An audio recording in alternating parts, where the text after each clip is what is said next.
Hi, I'm Dr. Jen Felicelli. I work at the South Baldwin Literacy Council running their GED program. And the book I'm reading for you today is To Think That I Saw It on Mulberry Street by Dr. Seuss. And this book was my favorite when I was young because, for one thing, it talked about how life is really boring when you're a little kid and you need something to spice it up. But it also talks about telling stories that are not exactly true. So this was one of my favorites. When I leave home to walk to school, Dad always says to me, Marco, keep your eyelids up and see what you can see. But when I tell him where I've been and what I think I've seen, he looks at me and sternly says, Your eyesight's much too keen. Stop telling such outlandish tales. Stop turning minnows into whales. Now, what can I say when I get home today? All the long way to school and all the way back, I've looked and I've looked and I've kept careful track. But all that I've noticed, except my own feet, was a horse and a wagon on Mulberry Street. There it is, horse and a wagon. That's nothing to tell of. That won't do, of course. Just a broken down wagon that's drawn by a horse. That can't be my story. That's only a start. I'll say that a zebra was pulling the cart. And that is a story that no one can beat when I say that I saw it on Mulberry Street. There's the zebra pulling the cart. Yes, the zebra is fine, but I think it's a shame. Such a marvelous beast with a cart that's so tame. The story would really be better to hear if the driver I saw were a charioteer. A gold and blue chariot, something to meet, rumbling like thunder down Mulberry Street. Now we have a zebra and a chariot. No, it won't do at all. A zebra's too small. A reindeer is better. He's fast and he's fleet, and he'd look mighty smart on old Mulberry Street. And there he is, the reindeer and the chariot now. Hold on a minute, there's something wrong. A reindeer hates the way it feels to pull a thing that runs on wheels. He'd be much happier instead if he could pull a fancy sled. A reindeer and sleigh. Say, anyone could think of that. Jack or Fred or Joe or Nat. Say, even Jane could think of that. But it isn't too late to make one little change. A sleigh and an elephant. There's something strange. I'll pick one with plenty of power and size. A blue one with plenty of fun in his eyes. And then, just to give him a little more tone, have a Raja with rubies perched high on a throne.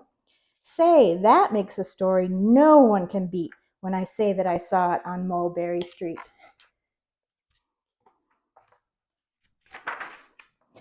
But now I don't know. It still doesn't seem right. An elephant pulling a thing that's so light would whip it around in the air like a kite. But he'd look simply grand with a great big brass band. There it is, the elephant and the band. A band that's so good should have someone to hear it, but it's going so fast that it's hard to keep near it. I'll put on a trailer. I know they won't mind if a man sits and listens while he's hitched on behind. But now, is it fair? Is it fair what I've done? I'll bet those wagons weigh more than a ton.